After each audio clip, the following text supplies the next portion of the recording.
होईल. अहो एकनाथ शिंदेवर सरकार चाललं होतं, अजित पवार खायला बोकांडी बसायला लागत होता. तुम्ही थेट अजित पवारांना दगडेखोर म्हणाल.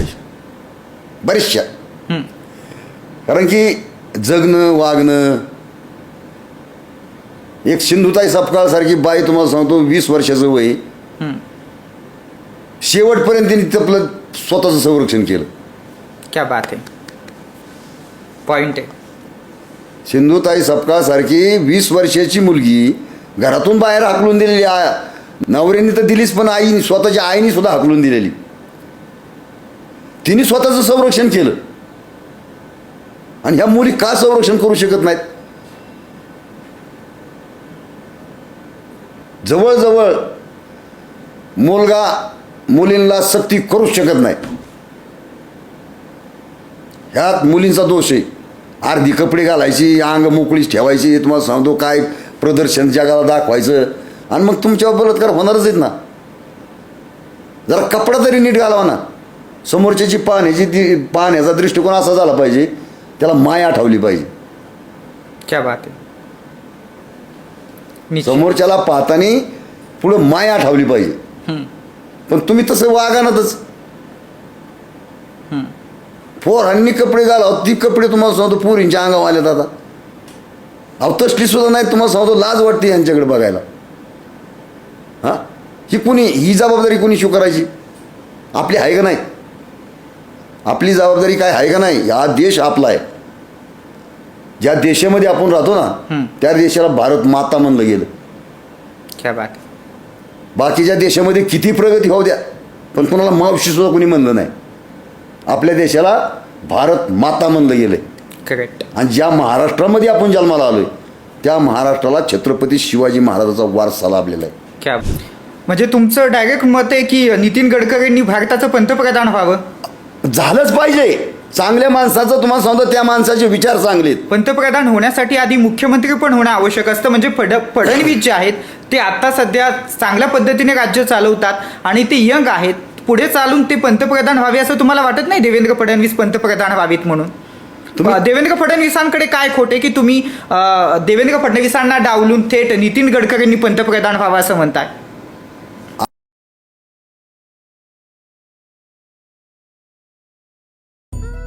माझ्या हाताने बनवलेलं हळद उठणं. हळदीनं सजली ग, हळदीनंतर पहिलं स्नान आईच्या हातूनच. माझ्या हळदी उठण्यासारखा. नवीन मोती हळद उठणं, यात आहेत शुद्ध हळदीचे कण. आता मोतीसारखा उजळपणा मिळेल दररोज. नमस्कार, मी RJ ऋषी शेलार आणि आपण पाहताय भारत न्यूज मराठी HD. चर्चा तर होणारच मध्ये आपल्या सगळ्याचं स्वागत. या कार्यक्रमाची प्रस्तुतकर्ता hotel Vitthal Kamat in association with Vaishali caterers and decorators, co powered by Yog Pranavidya centre. चला तर मग आज चर्चा तर होणारच्या या आजच्या आपल्या भागामध्ये आपल्याला पॉडकास्ट विशेष भेटण्यासाठी आलेले आहेत सुदामजी कुटे. कुटे साहेब हे आधुनिक मनोज सरांगी, श्रीगोंद्याचे म्हणून त्यांना ओळखलं जातं. कुटेजी, तुमचं या चर्चा तर होणारच्या स्पेशल गणांगणाच्या पॉडकास्टमध्ये स्वागत. नमस्कार कुटेजी. माझा तुम्हाला पहिलाच प्रश्न आहे. आज मनोज जरांगेंच्या नंतर श्रीगोंदा तालुक्यामध्ये तुम्हाला सगळ्यात आधी बघितलं जातं. जरांगेंनंतर मला एक सांगा, तुम्ही मध्ये एक स्टेटमेंट केलं होतं, अजित पवारांना तुम्ही चोर म्हटलं होतं, तर नेमकं काय प्रकरण आहे आणि कशामुळे तुम्ही अजितदादांना चोर म्हटलं होतं? अंगाला भस्म गळ्यात साप त्यो समजाचा बाप, सागर का डबकं, खरं का खोटं, बरं का वाईट, येस और नो. अजित पवारावर बोलणे इतका मी मोठा नाही, परंतु भारताचे पंतप्रधान जी मोदी साहेब यांनी महाराष्ट्रामध्ये येऊन की असं स्टेटमेंट केलं होतं की अजित पवारांनी 70,000 कोटीचा घोटाळा केला आहे म्हणून. आणि तोच अजित पवार थोड्याच दिवसामध्ये महाराष्ट्राच्या मंत्रिमंडळात उपमुख्यमंत्रीपद, अर्थ खातं त्याच्याकडं. मलाच काय कळना की अजित पवार नावाची माणसं एक आहेत का दोन आहेत? म्हणजे काय नेमकी गडबड आहे? एवढा मोदी डोक्यावर पडलाय का की बुवा 70,000 कोटीचा घोटाळा केलेल्या माणसाला महाराष्ट्राचं मुख्यमंत्रीपद देणं, अर्थ खात्याच्या चाव्या त्याच्या हातात देणं, ही नेमकी काय गडबड आहे? तर मला ह्या भाजपवाल्यांना सामन्यांना एक प्रश्न विचारायचा आहे जी किंवा अजित पवार नावाच्या माणसाने मोदी साहेबांनी अजित पवारला 70,000 कोटीचा घोटाळा केला म्हणून त्याच्यावर कलंक ठेवलेला आहे. जी. आणि तोच जर अजित पवार ह्या महाराष्ट्राचा उपमुख्यमंत्री आणि अर्थ खात्याच्या चाव्या जर त्याच्या हातात असतील तर ह्या महाराष्ट्राचे बरबादी व्हायला लई दिवस लागणार नाही. तर मूळ मोदींनी आज या देशामध्ये माझ्यासमोर फक्त एक माणूस दिसतोय. तो कोण असेल? नितीन गडकरी. त्या माणसाने महाराष्ट्राबद्दल असं स्टेटमेंट केलं होतं की महाराष्ट्राच्या राजकारणाला कीड लागली, म्हणले त्याच्या फवारणी करण्याची गरज आहे. तेव्हा मला गडकरी साहेबांना विचारायचे, साहेब कोणत्या जातीचं औषध मारल्यावर हो महाराष्ट्र नीट होईल? ती औषध तुमच्याकडे आहे, गडकरी साहेबाकडे हे औषध आहे, दुसऱ्याकडे हे औषध नाही. तर गडकरी साहेबांनी, मी म्हणतो त्यांना नाही मारता आलं, नका मारू द्या, पण आमच्यासारख्याला तरी सांगा की कोणत्या जातीचं औषध आहे, ती मारल्यावर हो महाराष्ट्र नीट होईल, या महाराष्ट्रातलं राजकारण नीट होईल.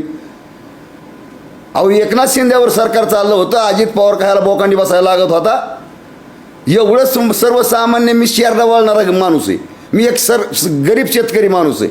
जर माझ्यासारख्या माणसाला जर एवढं कळत असेल तर शहाण्या माणसाला किती कळत असेल याचा जरा विचार करणं गरजेचं आहे. तुम्हाला आता महत्त्वाचं विचारायचं आहे. आता तुम्ही म्हणालात की मोदींनी अशा लोकांना संधी दिली, मोदींनी चुकीचं केले असं तुम्हाला म्हणायचं? कारण युतीसाठी हे सरकारसोबत येणं अपेक्षित होतं. जर दरोडेखोरांना बरोबर घेऊन जर सरकार चालवायचं असेल, अजित पवारच अर्थ खातं चालू शकतो, अजित पवारच उपमुख्यमंत्री होऊ शकतो, दुसरा नाही कोणी होऊ शकत. अरे तुम्ही नवीन झाडं तयार करा, त्या झाडाला पाणी घालून त्याची फळं खायचा प्रयत्न करा. ही नासलेली झाडं आणि ह्या नासलेल्या आंब खाऊन तुम्ही मारताना लवकर. तुम्ही थेट अजित पवारांना दरोडेखोर म्हणालात. दरोडेखोर म्हणजे तुम्हाला सांगतो, महाराष्ट्रामध्ये आज माळेगाव कारखान्याची निवडणूक लागली होती. टोटल महाराष्ट्राचं लक्ष त्या माळेगाव कारखान्याच्या निवडणुकीवर लागलेलं होतं. जी. परंतु त्या ठिकाणी असं घडलं की त्या माळेगाव कारखान्याची एवढी चांगलं काम तावरे, चंद्रांना तावरे हे, की ज्या टायमाला 250 रुपये उसाला बाजार होता त्या टायमाला त्या माणसाने 700 रुपये उसाला शेतकऱ्याला भाव दिला. इतका चांगला कारखाना चालवणारा माणूस, मग अजित पवारला तो माळेगाव कारखानाच कशासाठी पाहिजे होता? तुझ्याकडे एवढे कारखाने, ते चांगले चालव ना. म्हणजे कारखाने, सहकारी साखर कारखाने बंद पाडायचे आणि ते काही भावात ह्यांनी घ्यायचे. अख्ख्या महाराष्ट्रातले समजा जास्त कारखाने जर खाजगी आपले सहकारी साखर कारखाने जर खरेदी केले असते ते अजित पवारांनी केलेले. कशाला पाहिजे एवढे कारखाने तुम्हाला? तरी तुमचं समाधान नाही. एक चांगला स्वच्छ चाललेला कारखाना तो सुद्धा तुम्हाला पाहिजे होता, की तुम्हाला समजा कारखान्याचं वाटोळ करायचे म्हणून तुम्हाला माळेगाव कारखाना पाहिजे होता.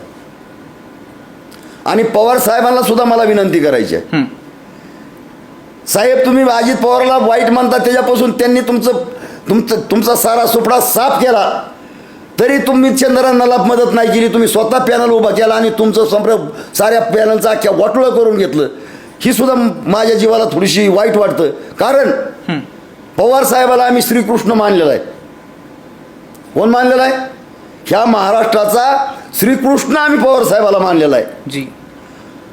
कारण या महाराष्ट्रामध्ये एक चाणक्य बुद्धीचा माणूस हा पवार साहेब आहे. पण पवार साहेबाच्या हातून असले जाता हा शेवटचा टप्पा आहे त्यांचा. जाता त्यांनी चंद्रांना मदत करून त्यांच्या हातात कारखानाच देणं गरजेचं होतं.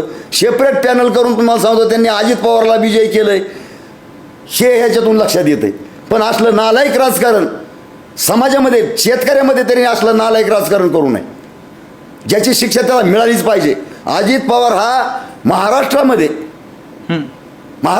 एक नंबरचा दरोडेखोर असेल तर समजात मोठा दरोडेखोर असेल तर अजित पवार आहे, याच्यापेक्षा दुसरा कोणी नाही. म्हणून मला नितीन गडकरी साहेबांना विनंती करायची आहे. साहेब, तुम्हीच म्हणला होता ना, ह्या महाराष्ट्राच्या राजकारणाला कीड लागली, त्याच्यावर फवारणी करण्याची गरज आहे. कोणतं औषध आहे याचा वापर या महाराष्ट्रासाठी करा. तुम्ही जर महाराष्ट्रासाठी जर वापर केला तर देशाचा पंतप्रधान तुम्हाला जनता केल्याशिवाय राहणार नाही. म्हणजे तुमचं डायरेक्ट मत आहे की नितीन गडकरींनी भारताचं पंतप्रधान व्हावं? झालंच पाहिजे. चांगल्या माणसाचं तुम्हाला सांगतो, त्या माणसाचे विचार चांगले आहेत. पंतप्रधान होण्यासाठी आधी मुख्यमंत्री पण होणं आवश्यक असतं. म्हणजे फडणवीस जे आहेत ते आता सध्या चांगल्या पद्धतीने राज्य चालवतात आणि ते यंग आहेत. पुढे चालून ते पंतप्रधान व्हावे असं तुम्हाला वाटत नाही? देवेंद्र फडणवीस पंतप्रधान व्हावेत म्हणून देवेंद्र फडणवीसांकडे काय खोटे की तुम्ही देवेंद्र फडणवीसांना डावलून थेट नितीन गडकरींनी पंतप्रधान व्हावं असं म्हणताय? आज हे तिन्ही माणसांचा जर विचार केला महाराष्ट्रामध्ये, तीन कोण? फडणवीस साहेब, शिंदे साहेब आणि पवार साहेब. ह्या तिन्हींचा जर विचार केला ना, तिन्हींचा हे तिन्ही जे असं झालं की दरोडेखोरांच्या हातात सरकार गेली, सत्ता गेली दरोडेखोरांच्या. अहो जाऊ द्या, शेतकरी बी इतका मजबूत आहे तुम्हाला सांगतो, त्यांना किती त्रास द्याव द्या, पण तो कधी हटणार नाही. हार कधी शेतकऱ्यांनी मानलेला आहे. तुम्हाला सांगतो, उन्हाळा येऊ द्या, पावसाळा येऊ द्या, तुम्हाला सांगतो कसलं संकट येऊ द्या, तरी शेतकऱ्यांनी कधीच हार मानलेली नाही. पण शेतकऱ्यांनी जर नाही केलं ना पेरा, तर ही काय खात्यान तुरा.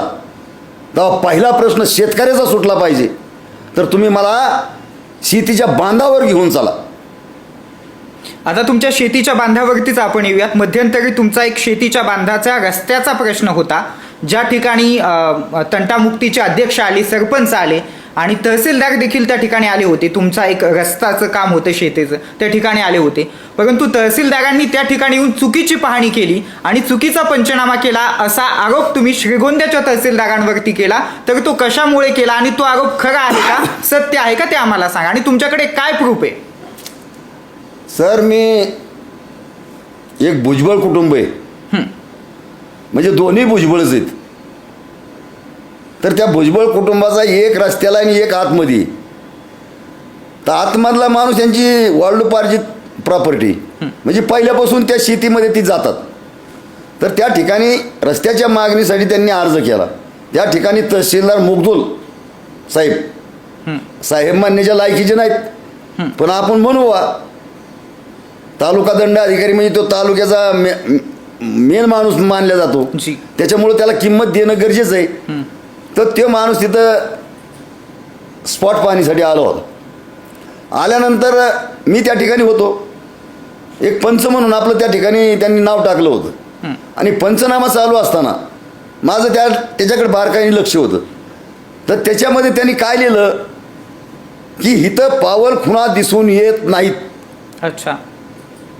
आणि लोक तर तेच रस्त्याने जातात. आणि माझ्या देखता चुकीचं बोलल्यानंतर तुम्हाला सांगतो, तो कागद ज्या टायमाला सहीला माझ्याकडे आला, त्या टायमाला म्या तहसीलदार साहेबांना मी एकच प्रश्न विचारला की साहेब, तुम्हाला मी तो सर्व नंबरचा बांध विचारतोय. सर्व नंबरच्या बांधाचं नाव काढलं की तहसीलदार पटकुनी उठला, असा जाऊन गाडीत बसला. एका शब्दाचं सुद्धा उत्तर त्या ठिकाणी त्यांनी दिलं नाही.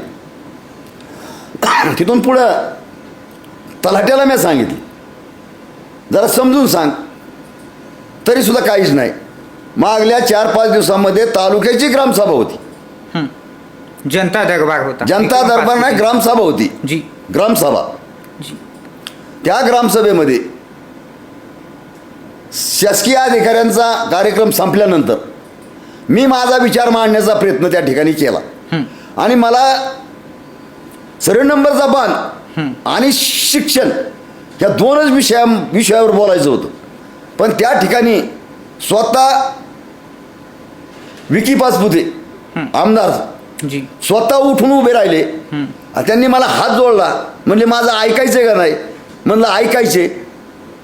त्या ठिकाणी त्यांनी कार्यक्रम थांबवला, पण माझं त्यांनी कुठल्या गोष्टीचं ऐकून घेतलं नाही. नंतर त्यांनी जेवायला स्वतः आपल्याबरोबर नेलं मला.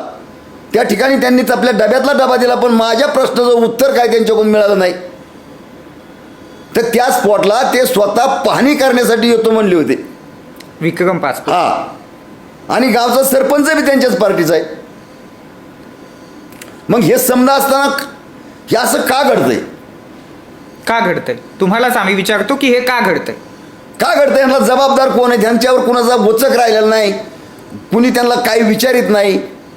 याच्यामुळं तुम्हाला सांगतो, सर्वसामान्य माणसाला हे निर्णय घेण्याची पाळी आली. ही तर मी दुसऱ्यांचंच मानतोय. माझा स्वतःचा प्रश्न तर तुम्हाला सांगतो पुढंच आहे. अजून माझ्या स्वतःचं तर इतकं वाईट काम केलंय की तंटामुक्ती अध्यक्ष, सरपंच आणि त्याचे साक्षीदार तुम्ही सुद्धा आहेत. तुम्हाला सुद्धा ते स्पॉट मी नेऊन दाखवलेला होता त्या ठिकाणी. निश्चितच. तर त्या ठिकाणी तंटामुक्ती अध्यक्ष, सरपंचाच्या सांगण्यावरून मी रस्ता करून घेतला. आपल्याकडे त्याचे फोटो येतं. रस्ता केल्यानंतर 1 महिन्यानी सीताराम तुकाराम भुजबळ हे शिक्षक आहेत. तर हा आमचा बांधकरी. तर ह्यांनी गेल्या 20 वर्षापूर्वी त्या ठिकाणी आमच्या चुलत भावाची वाटणी, त्याची तिथं विहीर आहे. जी. विहिरीच्या साईडला 12-15 फूट रान सोडून विहीर पाळली होती. पण शेवटी त्यांनी त्या विहिरीच्या जैवर काशारातून त्याच्यावर माती ढकलली. माझी वाटणी मधी, पण पाहण्यासाठी मी त्या ठिकाणी आलो. मी पाहिल्यानंतर ती माझ्या बुद्धीला काही ती पटलं नाही की 12-15 फूट रान विहिरीच्या साईडला होतं आणि तेवढं रान संपून मी तुम्हाला सांगतो हे पार विहिरीवर आलाय. त्या ठिकाणी तो त्या रानात होता. गेलो त्याच्यापाशी, त्याच्या मनगटाला धरलं आणि त्याला बांधावा आणला आणि त्याला सांगितलं, बांध कुठं जातो ही सांग मला. ते एक शब्द बोलला नाही, गप बसला. तर त्याच टायमाला त्याला सांगितलं की मी इथून रस्ता पाडणार आहे. मी रस्ता पाळला. रस्ता पाळल्यावर त्यांनी मोजणी मागावली. मोजणीमध्ये 12 फुटाचं अतिक्रमण दाखवलं ह्याकडेची त्याकडं. अच्छा. आता अतिक्रमण दाखवलं तर आपला विषय संपला, आपला रस्ता क्लिअर झाला ना. जी. तुम्ही जी टाकी पाहिली होती, टाकीच्या वर लागून रस्ता बसला होता. तो रस्ता ज्या मशीनवाल्यानी मुरुम टाकला होता, त्या मशीनवाल्याला त्यांनी घरी बोलवून घेतलं. घरी मोठा बांगला, 2-4 गाड्या दारात मांडल्यानंतर त्या मशीनवाल्याला, माणूस म्हणल्यावर. हा, त्या मशीनवाल्याला सांगितलं, म्हणलं ते मुरुम टाकलेला उचल नाही तर मला तुझ्यावर केस करीन. ते मशीनवाला माझ्याकडे आला. म्हणजे त्यांनी पैशाचा धाक दाखवत त्या ठिकाणी अतिक्रमण कायम करण्याचा प्रयत्न केला असं तुम्हाला म्हणायचं. हा. आणि याला प्रशासन जबाबदार आहे, तहसीलदार जबाबदार आहेत, सगळे मिळालेले, तसं तुमचं म्हणणं आहे का? नाही, माझं असं म्हणणं आहे की जर आपण तंटामुक्ती अध्यक्ष, सरपंच हे प्रथम नागरिक आहेत गावचे. माझी ग्रामपंचायत माझं सरकार आहे. कोण आहे? माझी ग्रामपंचायत ही माझं सरकार आहे. ती सरपंच कोण आहेत मला माहित नाही, पण ते पद माझ्यासाठी महत्वाचं आहे. तंटामुक्ती अध्यक्ष आणि सरपंच ती कोण आहेत मला माहित नाही. मग तुम्हाला अजून न्याय का नाही? न्याय मला मिळाला ना. न्याय मला मिळाला. माझ्या पदांनी मला न्याय दिला, परंतु पदाधिकाऱ्यांनी त्याच्यावर अन्याय केलेला आहे. पदाधिकारी नेमके कोण कोण आहेत? मग सरपंच आलते त्यांच्याबरोबर आदल्या दिवशी. सरपंच येऊन त्यांनी पाहणी केली. ज्या ठिकाणी रस्ता मोडला गेला, आदल्या दिवशी सरपंच, मशीनवाला त्या ठिकाणी आलती. त्या ठिकाणी मला बोलून घेतलं. मला बोलून घेतल्यानंतर मला त्यांनी सांगितलं, बाबा उद्याच्याला आम्ही येतो, त्या माणसाला बोलून घेऊ. सीताराम तुकाराम भुजबळ मास्तर या, त्याला बोलून घेऊ. त्याला बोलून घेतल्यानंतर पुढचा निर्णय घेऊ. दुसऱ्या दिवशी त्यांनी जवळजवळ 7-8-10 बाया, 7-8-10 गडी, मशीन, 2 ट्रॅक्टर आणून जबरदस्तीने रस्ता मोडलेला आहे. म्हणजे त्यांनी पैशाचा वापर करून या ठिकाणी स्वतःची हे करण्याचा प्रयत्न केलाय, स्वतःची मुजोरी दाखवण्याचा प्रयत्न केलाय पैशाच्या बळावर. त्याच्यानंतर मी आज 4 दिवस झालं पोलीस स्टेशनला कंप्लेंट दिलेली. तर अजून काय पोलिस त्यांच्या घरापर्यंत पोचत नाहीत. का पोहोचत नाहीत? आता त्याचं कारणच मला शिवाय आता कुणी विचारावं त्यांना.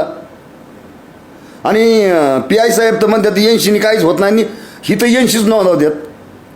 काय म्हणाले PI? 80 काहीच होत नाही म्हणतात. 80चा आम्हाला अधिकारच नाहीत काय. NC नोंदवलं काय अधिकार नाही असं थोडीच आहे. त्यांनी मला डायरेक्ट सांगितलं, म्हणली 9 नंबर वाचून बघा. म्हणजे काय त्याची पुस्तकं आम्हाला वाचायला होतं का येड्यांना? समजून सांगायचं. बरोबर, NC त्यांनीच दाखल करायला लावली मला. माझ्या पोस्ट त्यांनी मागे घेऊन घेतल्या. मग ही कुणाचं दडपण येतं ह्यांना? कोणाचं दडपण आहे तुमच्या मते? कोणाचं दडपण आहे? मला काय सांगता येणार नाही, पण ते बरं ज्याचं दडपण असेल तर त्याच्या इथं दाऱ्यावर जावा ह्यांनी.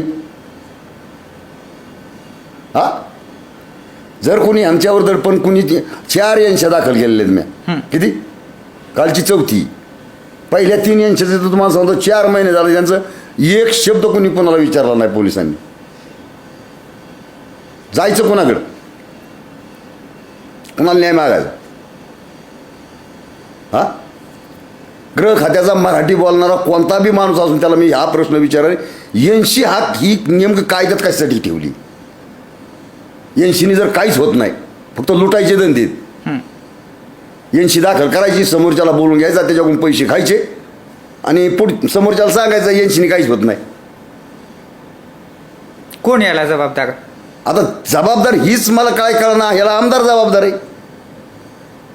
तालुक्याच्या आमदाराचा वचकच नाही. पोलीस प्रशासनाचा आणि आमदारांचा काय प्रश्न? काय संबंध? म्हणजे काय संबंधच आहे साऱ्यांचा? तुम्ही थेट विक्रमजींकडे सरकताय. मला एक सांगा, पोलीस प्रशासनाचा आणि विक्रमजींचा काय संबंध? पोलीस प्रशासनाने त्यांचं काम केलं पाहिजे ना. अहो, तुम्हाला सांगतो, आज आमदार ह्या नात्याने आज तो तरी आत्ता आमदार झालाय. त्याचा बाप तर तुम्हाला सांगतो 40 वर्ष आमदार होता. अच्छा. 8-5 वर्ष तुम्हाला सांगतो आम्ही त्यांच्याबरोबरच होतो. पण आपलं काही कामच नसतं त्यांच्याकडे. तुम्हाला सांगतो आपण त्यांना काम काही सांगतच नाही. एक काम सांगितलं होतं, ती माझं काम अजून केलं नाही, त्याच्यामुळे दुसरं काय सांगायची गरजच नाही. म्हणजे तुम्ही असं म्हणताय की आमदारांनी तुम्हाला न्याय मिळवून देणं अपेक्षित आहे? हा, काम आहे त्यांचं. आमदार म्हणजे तुम्हाला सांगतो पार्टीचा आमदार नसतो तो. आमदार हा पुऱ्या तालुक्याचा आमदार असतो. आमदारांनी तुम्हाला सांगतो हे असा दृष्ट नाही ठेवायचा कधी की हो दुसऱ्याचा आहे, हो आपला आहे. इथं अशी काय झालं, कार्यकर्ता आपला असला तर काम करायचं आणि त्यांचा कार्यकर्ता चोर जरी असला तरी त्याला पाठिंबा द्यायचा. तीच परिस्थिती झालेली. माझं मॅटर तर निवळतच नाही. परंतु विक्रमजी तर दर आठवड्याला जनता दरबार भरवत असतात आणि असं असताना तुम्ही असं कसं काय म्हणू शकता विक्रमजींवरती? मग? आमदार विक्रम बबनराव पाचपुतेंवरती तुम्ही असा आरोप कसं काय करू आरोप शकता? करत नाही मी. मला त्यांच्यावर आरोप करायची काही गरज नाही. परंतु ज्या ग्रामसभेमध्ये मी माझे विचार मांडण्याचा प्रयत्न करीत होतो त्या ठिकाणी नाही ना मांडून दिली मला. हा, कारण काय याचं? कोणी नाही मांडू दिले? स्वतः विक्रम पाचपुते उठून उभं राहिले होते. स्वतः म्हणले माझं ऐकायचे का नाही. आता आमदार आहेत ती, माझं ऐकायचे का नाही? हात जोडून सांगितलं ऐकावं का नाही? थोडी इज्जत त्यांना द्यावं का नाही? आपल्या लेकरासारखं आहे ती. निश्चितच आजच्या या पॉडकास्टच्या माध्यमातून विक्रमजींपर्यंत आपण तुमचा प्रश्न निश्चितच पोहोचविण्याचं काम करूयात. यासह चर्चा तर होणारच मध्ये एक छोटासा आपण ब्रेक घेणार आहोत. ब्रेक नंतर लगेच परत येतो.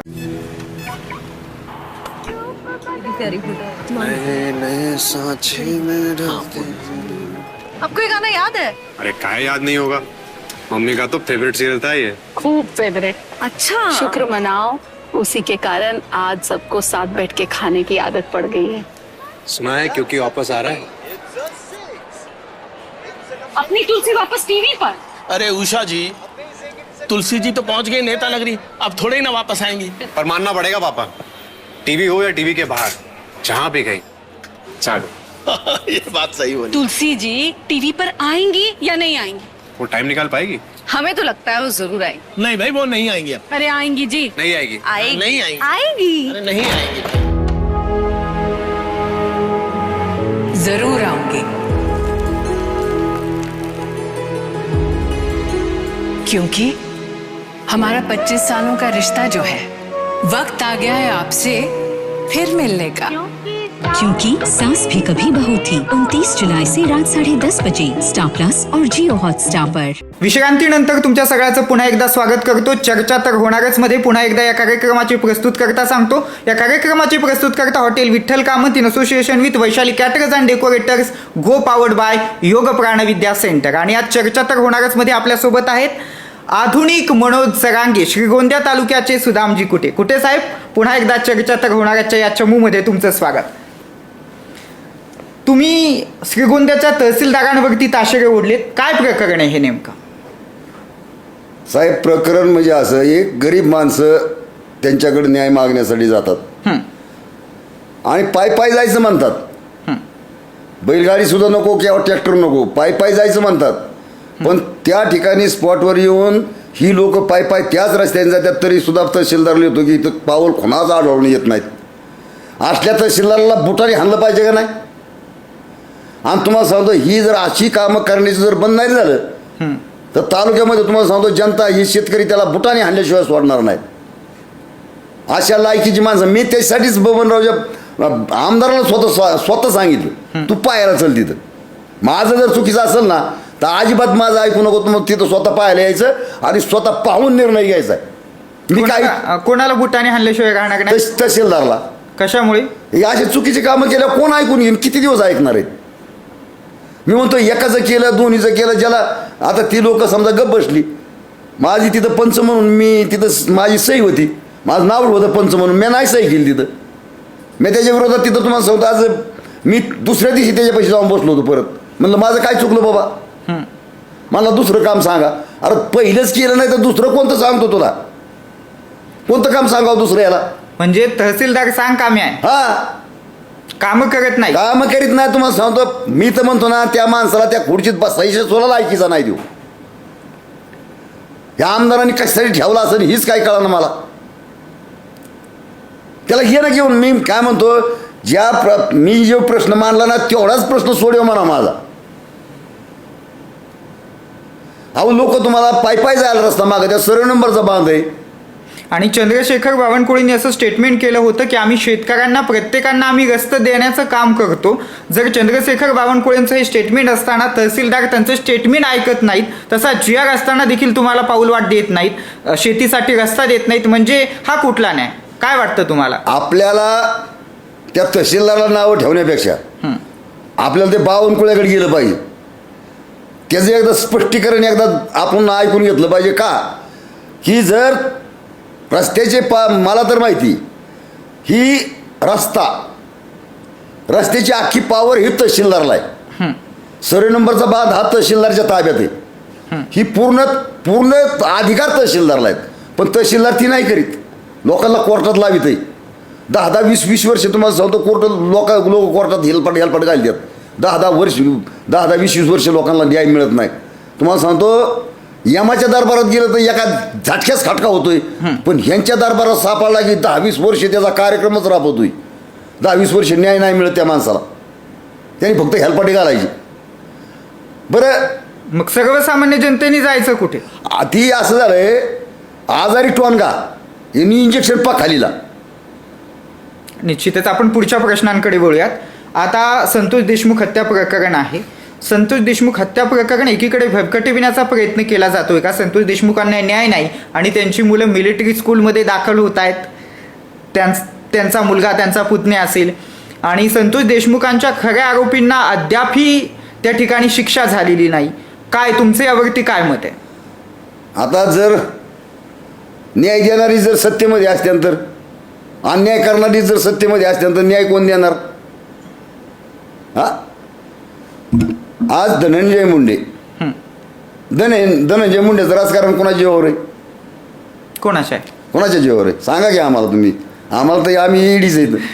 आता तुमचा एवढा अभ्यास आहे, तुम्हाला आधुनिक मनोज जरांगे तुम्ही सांगितलं पाहिजे ना. आधुनिक मनोज जरांगे म्हणा किंवा काही म्हणा, परंतु तुम्ही विचार करा, आज समजात जर मोठी टोळी असेल तर अजित पवाराची, आणि त्याच टोळीचं गडी ही सारं धनंजय मुंडे. या की तुम्हाला सांगतो, ही यांना जेव्हा खाल्ली तळातला बियारा फुटून का तळातला, अजित पवाराचं जेव्हा जोर वाटलं होत नाही तोपर्यंत ही गडी भेटच नाहीत कोणी. म्हणजे तुमचं असं म्हणणं आहे की या सगळ्या अजित पवार. तुम्ही विचार करा, त्या अजित पवाराला शरद पवारांनी पहिल्यापासून इतका, म्हणजे त्याच्यामुळे नाही पण त्याचा केला लाड, पण शेवटी त्याच्या बी बोखांडी बसलाच ना. शेवट मारताना बी त्याला सुखाने नाही मरून दिलं, मरून देणार नाही. अहो ते शरद पवार जिथं आहे म्हणून तरी बरे नाही, त्या पोरीला तुम्हाला सांगतो यांनी नर दाबून मारली अशी कुठे बी. काय निश्चित एवढा सोपा खेळ नाही. आम्ही बोलतोय म्हणजे तुम्हाला सांगतो आम्हाला काय नाही, ही मेलेली कोंबडी खाली काय वर काय. मला एक सांगा, आता आपण थोडा माहोल चेंज करूयात. तुम्हाला काय वाटतं, देवेंद्र फडणवीसांचं जे सरकार आहे ते सर्वसामान्यांचं आहे, शेतकऱ्यांचं कष्टकऱ्यांचं आहे? कारण लाडक्या बहिणींना देखील फडणवीस सरकार निधी देत असतं, लाडक्या बहिणींकडे त्यांचं लक्ष आहे, काय म्हणायचं? आता याचा जर हिशोब केला ना, हिशोब त्यांनी काहीच म्हणून नाही, देतो देतो देतो देतो म्हणायची काय गरज नाही. अहो तुम्हाला सांगतो, आमच्या बापाकडून किती घेतात ही, याचा काय तपास? GSTच्या नावाखाली GST कशाला आहे? मी तर चौथी नापास गडी, पण तुम्हाला सांगतो GST घेतात ना बराच. आमच्या खाण्यावर सुद्धा GST, जेवण्यावर त्यातलं सुद्धा पैसे खात्यात. ही आम्हाला देतात, आमच्या बायांना देतात, म्हणजे काय ह्यांच्या बापाची इस्टेट विकली? कोणत्या मंत्र्यांनी तपली इस्टेट विकून जनतेला पैसा पुरवलाय? अहो ह्यांनी चोऱ्या करून करून शिल्लक राहिलं तर आमच्या पदरात येतही. हा कोणता बिगर पगारावाला आहे सांगा ना मला तुम्ही? आमदारा खासदाराला पगार, खाल्ल्या समजायला पगार, फक्त शेतकरी आम्हीच मिळलोय. तुम्हाला सांगतो, आम्हाला खालून बी पगार नाही, वरून बी पगार नाही, मोकार बोंबलत फिरायचं.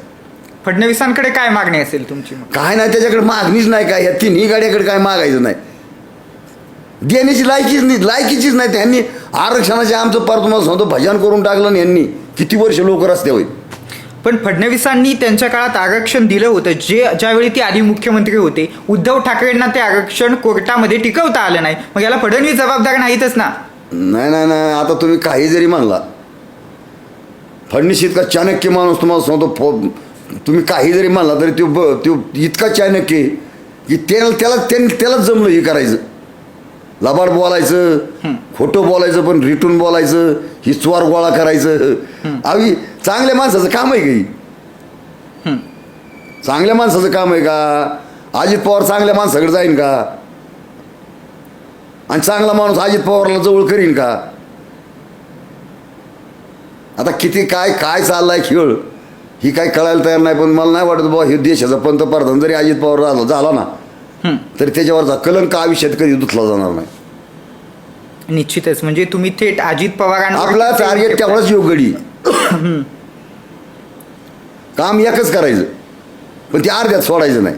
अजित दादांची तुमची काय अशी वैयक्तिक दुश्मनी आहे का? अजिबात नाही. मग काय कारण आहे? दुश्मनी ही विचाराची. कशाची? विचारांची. विचाराबरोबर दुश्मनी नक्की करणार, माणसाबरोबर नाही करणार.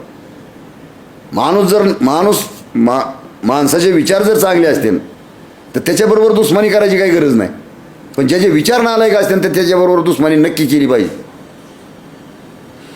याचबरोबर आणखीन एक छोटासा आपण ब्रेक घेऊयात. कुठेही जाऊ नका, पाहत राहा भारत न्यूज मराठी HD वरती. चर्चा तर होणारच आरचे ऋषी शेलार सोबत.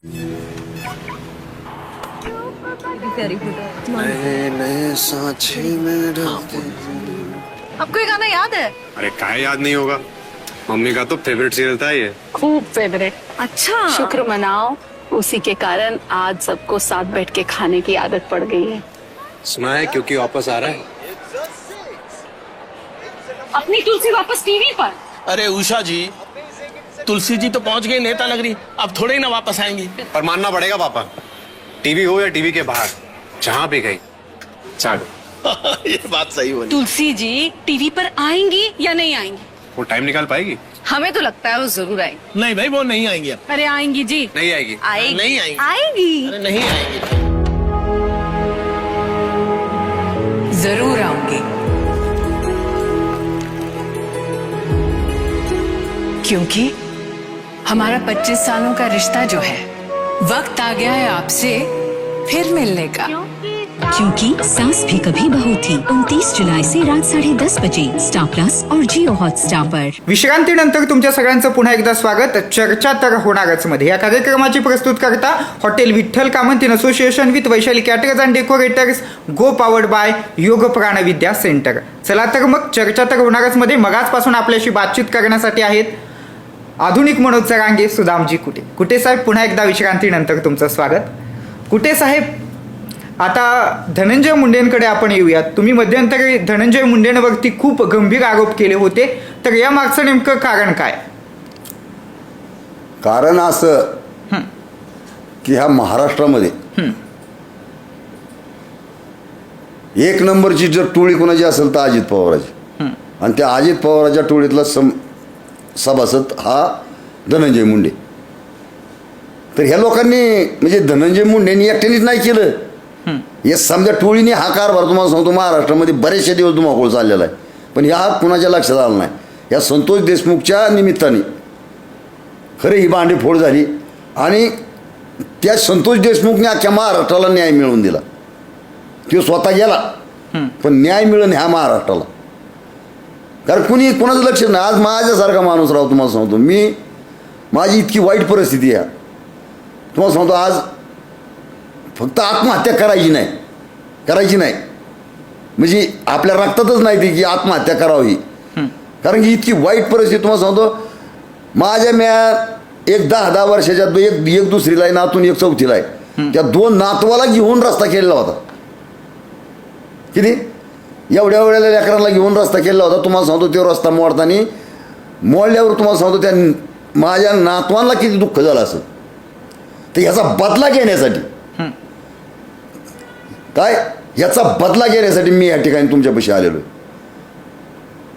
न्याय नाही निसता, याचा बदला मिळाला पाहिजे. का त्या अधिकाऱ्यांनी पगार घेऊन चुकीची कामं का करावात? कुणी पगार घेऊन चुकीचं काम केलं? ज्या तहसीलदारने तुम्हाला सांगतो एवढा पगार घेऊन जनता तुमच्याकडून न्याय मागण्याची अपेक्षा करते आणि त्यांना न्याय न देता तुम्ही त्यांच्यावर अन्याय करताय पगार घेऊन. काय तहसीलदारांचं नाव काय? मुग्दुल. मी त्यांचा काल प्रांतपुढे सुद्धा हा प्रश्न मांडलाय. त्यांना बी काही गांभीर्य नाही कोणाला.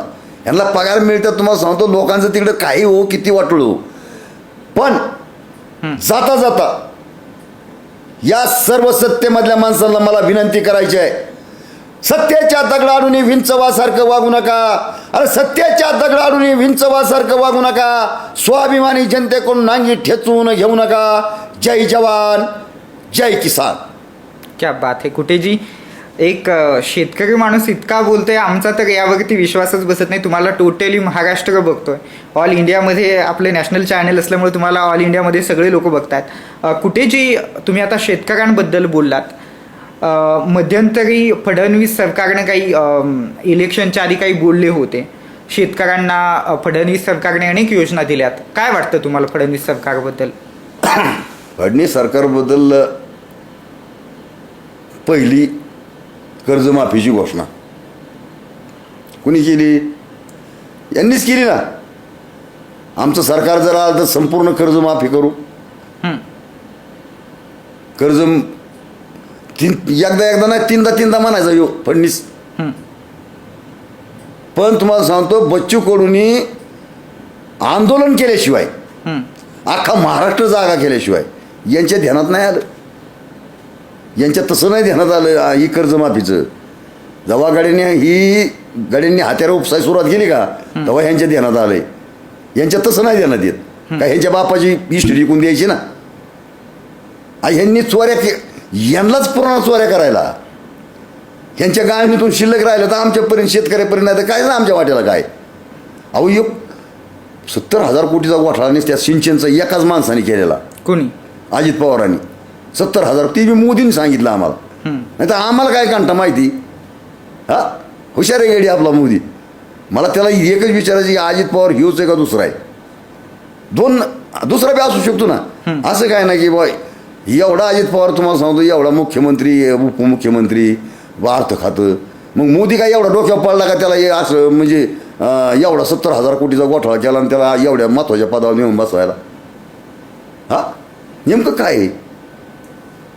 आता मला असं म्हणायचं आहे, आता एक मध्यंतरी तृप्ती देसाईंनी एक ट्रीटमेंट केलं होतं.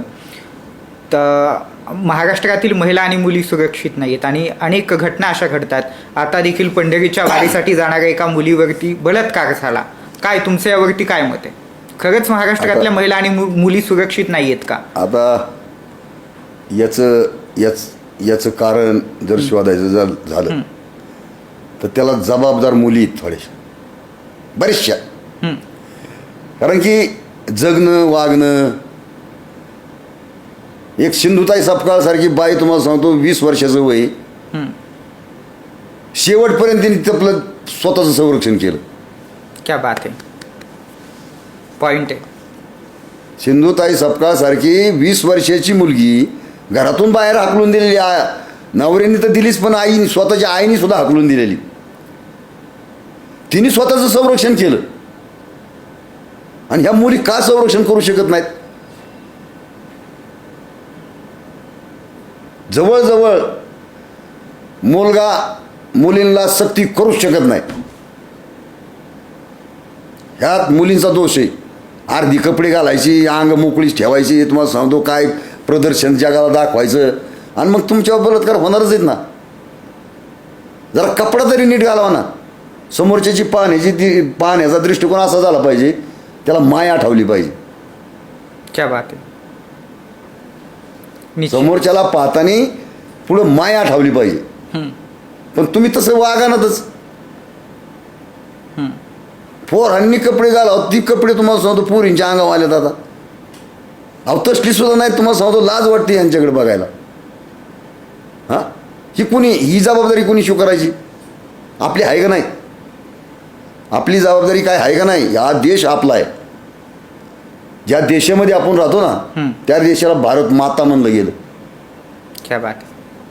बाकीच्या देशामध्ये किती प्रगती होऊ द्या, पण कोणाला मावशी सुद्धा कोणी म्हणलं नाही.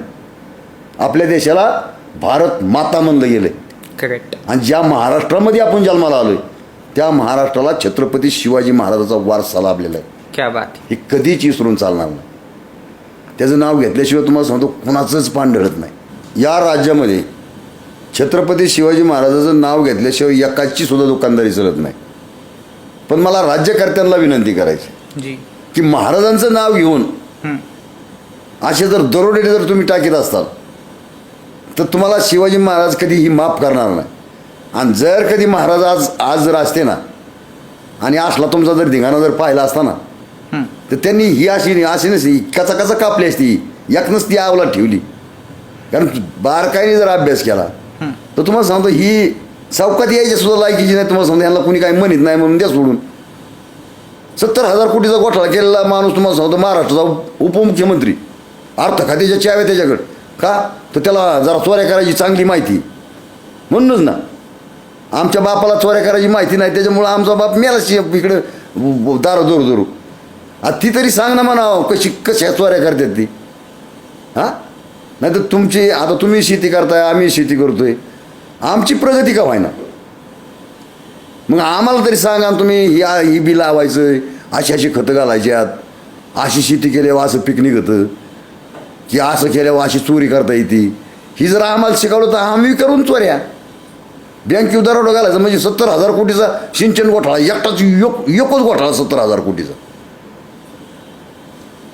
एकच घोटाळा आहे का? एकच घोटाळा करणारं गडीत काही यांचं समतीकडे घोटाळच. यांनी कशात नाही खाल्लं, ह्यांनी वाळूत खाल्लं, खडीत खाल्लं, सांडासात खाल्लं, ह्यांनी कुठंच खायची हायगाई नाही केली. आणि परत म्हणायचं की ही देशाची आज जरा आर्थिक परिस्थिती बेकार झाली.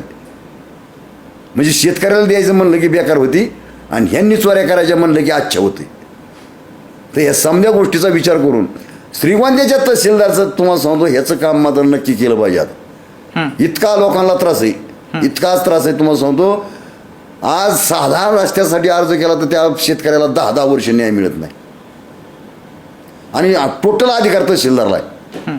सर्वे नंबरच्या बांधाचा टोटल अधिकार तहसीलदारला आहे. तर ह्याच्यासाठी आपल्याला बावनकुळे साहेबापर्यंत तुम्हाला सांगतो गेलं पाहिजे. कोणत्या बी माणसापेक्षा जायचं. आता तुम्हाला सांगतो हे बघा, थांबणे नाही, यांना बोलतीच करायचे. मी तर म्हणतो ना, तुम्ही कोणत्या बी कॅबिनमध्ये चला बाबा, ते मुख्यमंत्री असू द्या ना, ते पंतप्रधान, प्रश्न विचारायचे फक्त ह्यांना, सोडायचे नाही ह्यांना. का विचारू नाही? आज ह्या भारत देशाचा स्वाभिमानी नागरिक म्हणून, शेतकरी म्हणून तुम्हाला सांगतो मी कुठल्याच पक्षाचा सभासद नाही अजून. माझ्या जन्मल्यापासून आतापर्यंत कुठल्या पक्षाचा तुम्हाला सांगतो सभासद नाही. मी शेतकरी म्हणून आतापर्यंत जीवन जगलोय, आणि इथून पुढचं जीवन सुद्धा शेतकरी म्हणूनच जगणार आहे. शेतकऱ्यांसाठी पुढे काही करायची पाळी येऊ द्या, काही करायची, फक्त एकच, शेतकऱ्याच्या रस्त्यासाठी सर्व नंबरच्या बांधावर आयुष्यभर काम करणार आहे आता.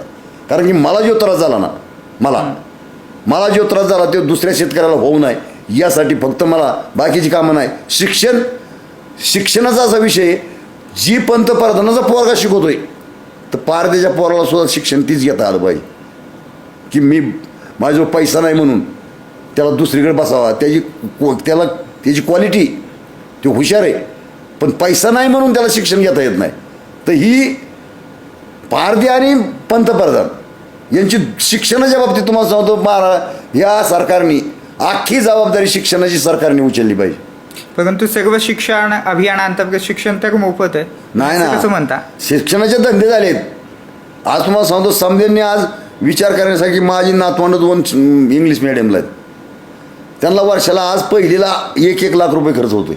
मग मला सांगा, आज इतकं मराठी शाळेची दयनीय अवस्था असताना तुम्हाला मुलांना, नातवांना इंग्लिश मिडियमला का घालावं असं वाटलं? कारण मराठीमध्ये जे संस्कार आहेत ते इतरत्र कुठल्या शाळेत नाहीत, आणि तसं असताना तुम्ही तुमच्या नातवंडांना इंग्लिशमध्ये का घातलं? त्याचं कारण असं आहे, कुटुंबामध्ये एखादा सर्व्हिसवाला व्यक्ती तयार झाला ना, त्याला पैसा कुठेतरी घालवायचा असतो. तर तो मार्ग शोधतो की आहे पैसा.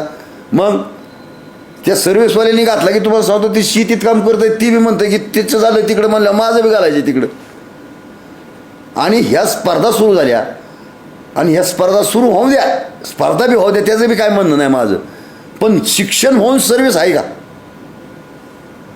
खाजगीकरणाने सर्व्हिस साऱ्या घालून टाकल्या. बरं, पैसा घालून शिकून ही पोरं जर मार्केटमध्ये आली तर सर्व्हिस नाही. त्यांना घरचा बी काही कळना, त्यांना खोरं कळना, दांडा कळना, रुमणं कळना, येठाल बी कळना, शेतीचं काहीच कळना त्याला. मग ही एक तर तुम्हाला सांगतो बापाच्या डोक्यात दगड, नाही तर ह्यांनी आत्महत्या करायची. यांना येईनच काय म्हणलं, काय करणार? सर्व्हिस तर नाही. मग याला जबाबदार कोण तुमच्या मते? सरकार. तर आता आपल्यासोबत होते सामाजिक कार्यकर्ता सुदामजी कुटे. सुदाम कुटे यांनी आपली निर्भीड आणि निरपक्षपातीपणाने या ठिकाणी मतमांडणी केलेली आहे, आणि त्यांनी एक छान संदेश या ठिकाणी दिलेला आहे की मुलींनो, तुम्ही स्वतःचं रक्षण स्वतः करू शकता. त्यांनी त्याबद्दल सांगताना सिंधुताई सपकाळांचं एक छानसं उदाहरण दिलं. सिंधुताई सपकाळ वयाच्या 20व्या वर्षी घरातून बाहेर पडल्या होत्या, आणि त्यांनी घरातून बाहेर पडल्यानंतर स्वतःचं संरक्षण स्वतः केलं. आणि सिंधुताईसारखी 4थी पास महिला स्वतःचं रक्षण स्वतः करू शकते. तर मुलींनो, महिलांनो, आज तुम्ही आधुनिक युगात आहात, आणि तुमच्याकडे शिक्षणाची चावी असताना देखील तुम्ही स्वतःचं रक्षण स्वतः करू शकत नाही. म्हणजेच ही खऱ्या अर्थानं महाराष्ट्राची खूप मोठी खंत आहे.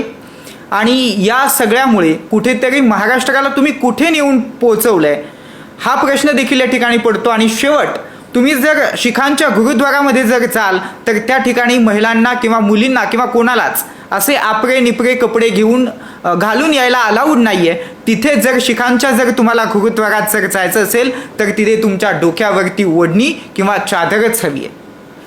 तर मला असं वाटतं, असाच जर नियम आपल्या महाराष्ट्राच्या, आपल्या हिंदू धर्मांच्या मंदिरामध्ये जर केला आणि हिंदू संस्कृतीमध्ये जर केला तर मला नाही वाटत या महाराष्ट्रामध्ये बलात्कारांची संख्या वाढेल. यासह चर्चा तर होणारच मध्ये वेळ झाली इथेच थांबण्याची. तुम्ही मात्र कुठे जाऊ नका, पाहत राहा ताज्या आणि महत्त्वपूर्ण बातम्यांच्या अपडेटसाठी भारत न्यूज मराठी HD. रहा नेहमी पुढे, सदैव अपडेट.